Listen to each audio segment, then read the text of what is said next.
Hello everyone, आज की video में हम वो क्वेश्चन करने वाले हैं जो एचटेट 2022 में पूछे गए थे।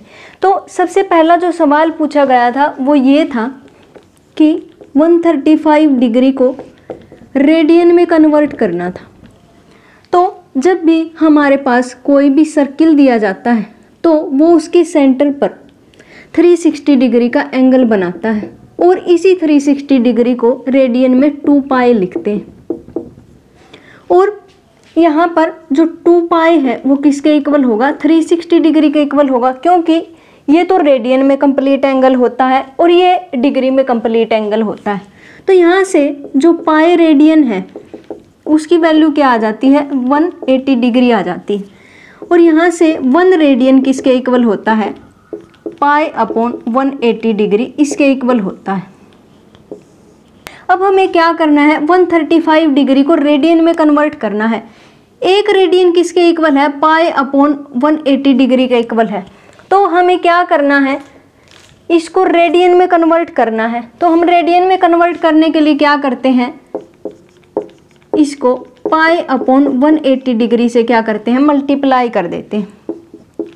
और इसको यहाँ से डिलीट करने के बाद हमें क्या पता चलेगा? हमें क्या मिल जाएगा? 3 पाई बाई 4। तो इसका मतलब जो 135 डिग्री होते हैं वो किसके इक्वल होते हैं? 3 इंटू पाई अपॉन 4 रेडियन के इक्वल होते हैं। तो यही था हमारा इस सवाल का आंसर। अब सेकंड सवाल में क्या पूछता है कि हमारे पास एक ट्रायंगल दिया गया है जिसमें 3 ऑफ एंगल ए किसके इक्वल है? 4 ऑफ एंगल बी और is equal to 6 of angle C इसके इक्वल है। तो हमें बताना है कि एंगल ए कितना होगा। अगर मैं एक ट्रायंगल की बात करती हूँ तो यहाँ पर एक कॉन्सेप्ट यूज किया गया है कि जो सम ऑफ एंगल ऑफ ट्रायंगल होता है वो किसके इक्वल होता है? 180 डिग्री के इक्वल होता है। तो हम इसी बात का यूज करेंगे। अब ये वाला ट्रायंगल कौन सा है? जिसमें ए बी सी, तो इसका मतलब angle A plus angle B plus angle C किसके इक्वल होगा? 180 डिग्री के इक्वल होगा। और यहाँ पर दिया गया है कि 3 of angle A is equal to 4 of angle B. मैं क्या करूँगी? इस सारे को ए में कन्वर्ट करने की कोशिश करूँगी और इसके लिए मुझे इक्वेशन भी दी गई है। तो पहली इक्वेशन क्या दी गई है? 3 of angle A is equal to 4 of angle B. तो इसका मतलब एंगल बी यहाँ से क्या हो जाएगा? 3 अपॉन 4 ऑफ एंगल ए। और इसी तरीके से अगर मैं बात करूं 3 ऑफ एंगल ए किसके इक्वल है? 6 of angle C. 3 of angle A is equal to 6 of angle C. तो यहाँ से हमें क्या पता चलेगा? एंगल सी किसके इक्वल होगा? एंगल ए अपॉन 6 इसके इक्वल हो जाएगा। मतलब एंगल ए अपॉन 2 के इक्वल हो जाएगा। अब मैं क्या करती हूँ? इन सब की वैल्यूज इस इक्वेशन में पुट कर देती हूँ। इस इक्वेशन में पुट करने के बाद हमें क्या मिलेगा? Angle A plus 3/4 angle A plus angle A upon 2 किसके इक्वल है? 180 डिग्री के इक्वल है। यहाँ से अगर मैं एलसीएम लेती हूँ तो हमें क्या मिलेगा? 4, यहाँ पर होगा 4, यहाँ पर 3 और यहाँ पर 2 ऑफ एंगल ए किसके इक्वल हो जाएगा? 720 डिग्री के। 4 + 3 7 + 9, तो यहाँ से हमें क्या मिलेगा? 9 ऑफ एंगल ए किसके इक्वल होगा? 720 के। और यहाँ से एंगल ए की वैल्यू क्या आ जाएगी? 80 डिग्री आ जाएगी। और यही उसने पूछा था। अब तीसरे सवाल में उसने क्या पूछा है कि sine theta is equal to a upon b ये दिया गया है। हमें क्या बताना है कि कोस थीटा की वैल्यू क्या होगी? कोस थीटा की वैल्यू क्या होगी? इसके बहुत सारे तरीके हैं करने के। पहला तरीका तो ये है कि मैं एक ट्रायंगल मान लेती हूँ और साइन थीटा क्या होता है, और ट्रायंगल भी कैसा मानेंगे हम? Right angle triangle, right angle triangle. और थीटा क्या होगा? ये एंगल थीटा होगा। अब जो साइन थीटा होता है वो क्या होता है? वो होता है परपेंडिकुलर अपॉन हाइपोटेन्यूज, हाइपोटेन्यूज। तो यहाँ से हमें क्या पता चलेगा कि परपेंडिकुलर हमारे पास क्या होगा? ए होगा और हाइपोटेन्यूज हमारे पास क्या होगा? बी होगा। और किसी भी राइट एंगल ट्रायंगल में जब हमारे पास 2 साइड दी जाती हैं तो हम पाइथागोरस थ्योरम की हेल्प से तीसरी साइड को फाइंड आउट कर सकते हैं।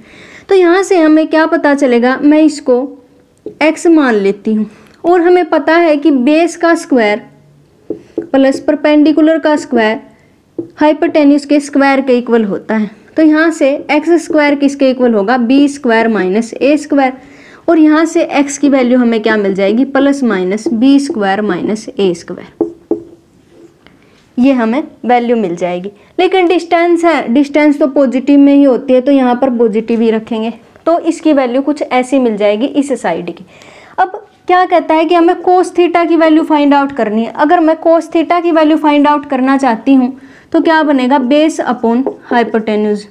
तो बेस हमारे पास क्या है, root B square minus A square upon hypotenuse हमारे पास क्या है, बी। ये हमारे पास किसकी वैल्यू बन जाएगी, कोस थीटा की वैल्यू बन जाएगी।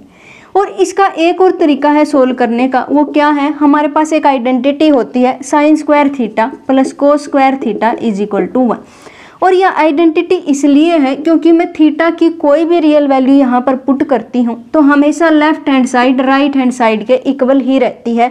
मतलब ये थीटा की हर रियल वैल्यू के लिए क्या रहेगी, ट्रू रहेगी। इसलिए ये ट्रिग्नोमेट्रिक इक्वेशन ना होकर के ट्रिग्नोमेट्रिक आइडेंटिटी बन जाती है। और यहाँ पर साइन थीटा की वैल्यू दी गई है, तो साइन स्क्वायर थीटा की वैल्यू क्या होगी, A square upon B square, और cos square theta is equal to 1। Cos square theta की वैल्यू क्या होगी, 1 minus A square upon B square. तो इसी तरीके से B square minus A square, और कोस थीटा की वैल्यू क्या होगी, plus minus B square minus A square upon B square. तो यही वैल्यू यहाँ से आई है, यही यहाँ से आई है। अब बात रह जाती है यहाँ पर साइन की। अगर मैं साइन की बात करती हूँ तो जो फर्स्ट क्वाड्रेंट में कोस कैसा रहेगा, पॉजिटिव ही रहेगा। अब ये पॉजिटिव क्यों रहेगा, इसके लिए हम क्या करते हैं, एक सर्किल अज्यूम करते हैं। सर्किल कैसा होता है, यूनिट सर्किल होता है। और यहाँ पर ए कोमा बी टाइप का कोई भी पॉइंट लेते हैं, और यहाँ पर होता है हमारे पास ओरिजिन। अगर ये ए कोमा बी टाइप का पॉइंट है तो ये वाली जो लेंथ है वो क्या बनेगी, ए बनेगी, और ये क्या बनेगी, बी बनेगी। तो ये क्या बन जाता है, हमारे पास एक राइट एंगल ट्रायंगल बन जाता है। और यहाँ से अगर ये यूनिट सर्कल है तो ये क्या होगा, 1,0, ये क्या होगा 0,1। अगर ए पॉइंट की मैं बात करती हूँ और यहाँ पर एक्स एंगल अज्यूम कर लेती हूँ, कोस एक्स किसके इक्वल होगा, बेस अपॉन हाइपोटेन्यूज। हाइपोटेन्यूज तो हमारे पास क्या है कि ये सर्किल है 1 रेडियस का, तो इसका मतलब हाइपोटेन्यूज क्या बन जाता है, 1 बन जाता है। तो कोस एक्स किसके इक्वल होगा, ए के इक्वल होगा। और ये ए इस क्वाड्रेंट में 1 और 0 के बीच में, 1 और 0 के बीच में लाई करता है, जो नेगेटिव नहीं होगा। इसलिए कोस एक्स फर्स्ट क्वाड्रेंट में कैसा माना जाएगा, पॉजिटिव माना जाएगा। इसलिए यहाँ से मैं ये नेगेटिव साइन भी रिमूव कर सकती हूँ, इसलिए यही आंसर बनेगा। अब फोर्थ सवाल में क्या पूछा गया है कि हमारे पास एक ट्रायंगल दिया गया है जिसकी साइड है 3, 4 एंड 5 सेंटीमीटर। तो अगर मैं ध्यान से देखने की कोशिश करूं कि 3 + 4 का स्क्वायर किसके इक्वल होगा, 5 स्क्वायर के इक्वल होगा। तो इसका मतलब इसमें पाइथागोरस थ्योरम क्या होती है, सेटिस्फाई होती है। पाइथागोरस थ्योरम क्या होती है, सेटिस्फाई होती है। और जिस भी ट्रायंगल में पाइथागोरस थ्योरम सेटिस्फाई होती है वो कैसा होता है, राइट एंगल ट्रायंगल होता है, राइट एंगल ट्रायंगल। तो बेस में मान लेती हूँ 3 है, ये है 4 और ये है 5। और अब तो ये बड़ा आसान होगा क्योंकि ये कैसा है, राइट एंगल ट्रायंगल है। और राइट एंगल ट्रायंगल का एरिया क्या होता है, half into base into height. तो यहाँ से क्या बनेगा, 6 सेंटीमीटर स्क्वायर, ये आएगा इसका आंसर। अब बात करते हैं 5th क्वेश्चन की, जिसमें क्या पूछा गया है कि ऐसे 2 डिजिट नंबर बताने हैं जो किससे डिविजिबल होते हैं, 3 से डिविजिबल होते हैं। मतलब उनका टोटल नंबर बताने हैं, ऐसे 2 डिजिट नंबर जो किससे डिविजिबल होंगे, 3 से डिविजिबल होंगे। अब इसने 2 डिजिट नंबर कहा है। 2 डिजिट नंबर कहाँ से कहाँ तक होते हैं, 10 से लेकर के 99 तक होते हैं। तो इसका मतलब 10 तो डिवाइड नहीं होता 3 से, 11 भी नहीं होता, कौन होगा, 12 होगा, उसके बाद होगा 15 एंड सो ऑन। और ये 99 भी 3 से डिवाइड होता है। तो ये क्या बन जाती है, हमारे पास एक अर्थमेटिक प्रोग्रेशन बन जाती है। अर्थमेटिक प्रोग्रेशन ऐसी सीरीज होती है जिसमें जो नेक्स्ट जो हमारे पास नंबर होता है वो पिछली जो नंबर में कोई फिक्स्ड नंबर ऐड करने से बना होता है, और उस फिक्स्ड नंबर को हम क्या कहते हैं, कॉमन डिफरेंस कहते हैं। तो इसका कॉमन डिफरेंस क्या बनेगा, 15 - 12 क्या बनेगा, 3। और 15 में 3 ऐड करूंगी तो 18 होगा, वो फिर से 3 से डिवाइड होगा। इसी तरीके से 21 भी 3 से डिवाइड होगा एंड सो ऑन। तो यहाँ पर हमारे पास क्या दिया गया है, इसकी जो लास्ट टर्म दी गई है AP की वो क्या है 99 है, और पहली टर्म क्या है 12 है, और कॉमन डिफरेंस हमने क्या निकाला है 3। और एक फॉर्मूला होता है लास्ट टर्म का इसमें AP में, तो क्या होता है A + n-1 × D। तो हमें क्या करना है, इस n की वैल्यू फाइंड आउट करनी है। an की वैल्यू हमारे पास 99 दी गई है, a हमारे पास 12 है, और n-1 और इंटू d क्या है 3 दिया गया है। तो 99 - 12 = n-1 × 3। तो ये क्या बनेगा 87 n-1 × 3। ये क्या बनेगा 29 n-1। तो यहाँ से n की वैल्यू क्या आ जाती है 30 आ जाती है। मतलब ऐसे 2 डिजिट नंबर जो 3 से डिविजिबल होंगे वो कितने होंगे 30 होंगे। अब बात आती है 6th सम को कैसे सॉल्व करना है। यहाँ पर क्या दिया गया है x/√1 - 96 = 400। हमें क्या करना है इस x की वैल्यू फाइंड आउट करनी। अब इसको सॉल्व करने के लिए मैं क्या करूँगी, इस डेसिमल को रिमूव करना चाहूँगी। तो डेसिमल को अगर मैं रिमूव कर देती हूँ तो कुछ ऐसा बनेगा और कुछ फिर ऐसा इक्वेशन बन जाएगा। अब ये किसका स्क्वायर है, ये तो 14 का स्क्वायर है, और ये किसका है 10 का है। तो यहाँ से हमें क्या मिल जाएगा 14/10, और इसको मैं कुछ ऐसा भी लिख सकती हूँ 1.4 = 400। तो यहाँ से हमें क्या मिलेगा 400 × 1.4 वो किसके इक्वल आ जाएगा 560 के इक्वल आ जाएगा। यही है हमारे पास x की वैल्यू। अब बात करते हैं 7th सम की। उसमें क्या दिया गया है कि हमारे पास एक स्क्वायर दिया गया है जिसके जो डायगोनल की जो लेंथ है वो a दी गई है, और then area of the square, square के एरिया के बारे में पूछा है। एरिया ऑफ ए स्क्वायर किसके इक्वल होता है 4 × साइड। तो इसका मतलब हमें किसकी ज़रूरत पड़ेगी, हमें तो साइड को फाइंड आउट करना पड़ेगा। यहाँ पर दिया गया है डायगोनल। अब डायगोनल से साइड को कैसे फाइंड आउट किया जाए, या तो ये तरीका है कि साइड और जो डायगोनल के बीच में जो भी रिलेशनशिप होता है उसको याद कर लिया जाए, लेकिन याद करना थोड़ा सा मुश्किल है। तो हम क्या करते हैं, एक स्क्वायर की सारी साइड इक्वल होते हैं, तो इसको भी x मान लेंगे, इसको x, इसको x और इसको x। अब ये वाला जो ट्रायंगल है वो क्या बन जाता है राइट एंगल ट्रायंगल बन जाता है, राइट एंगल ट्रायंगल बन जाता है। तो और राइट एंगल ट्रायंगल बनने के बाद हम क्या कर सकते हैं पाइथागोरस थ्योरम अप्लाई कर सकते हैं। और पाइथागोरस थ्योरम से क्या होता है बेस का स्क्वायर प्लस परपेंडिकुलर का स्क्वायर = हाइपोटेन्यूज का स्क्वायर। तो यहाँ से कुछ ऐसा बनेगा, और यहाँ से हमें क्या पता चलेगा x² = a² तो x की वैल्यू क्या आ जाएगी a/√2। तो ये हमारे पास क्या बन जाएगी साइड बन जाएगी इस स्क्वायर की। और साइड बनने के बाद हमें पता है कि एरिया क्या होता है 4 × a/√2 ये होता है। तो इस तरीके से हम इस सम को सोल्व कर सकते हैं। अब बात करते हैं इस सम की। हमारे पास कुछ ऐसा दिया गया है √ and so on up to infinite, और इसकी वैल्यू पूछी गई है। तो मैं क्या करूँगी, ये वाला जो अंदर वाला स्क्वायर है 20 प्लस √ एंड सो ऑन, उसको मैं क्या मान लूँगी x का नाम दे दूँगी। तो यहाँ से हमें क्या पता चलेगा 20 प्लस, अगर मैं इसकी जगह पर ये x पुट कर देती हूँ तो कुछ ऐसा बनेगा। और लेकिन ये पूरा भी यही है तो किसके इक्वल रहेगा x के इक्वल रहेगा। फिर क्या करेंगे स्क्वायरिंग ऑन बोथ साइड।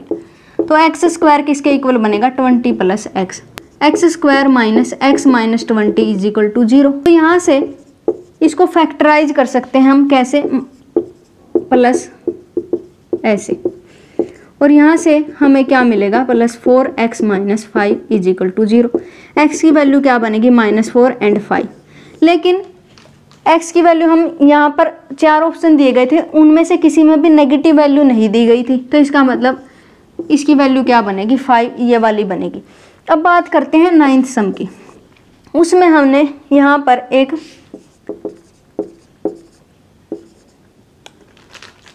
कुछ ऐसा दिया गया है और इसकी वैल्यू पूछी थी।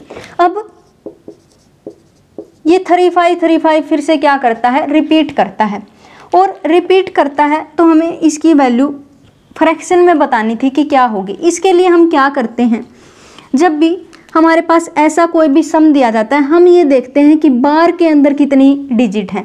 जितनी भी डिजिट बार के अंदर होती हैं उतने ही 9 हम नीचे लिख लेते हैं और ऊपर क्या लिखेंगे 2 3 5, इसको ऐसा का ऐसा लिखेंगे।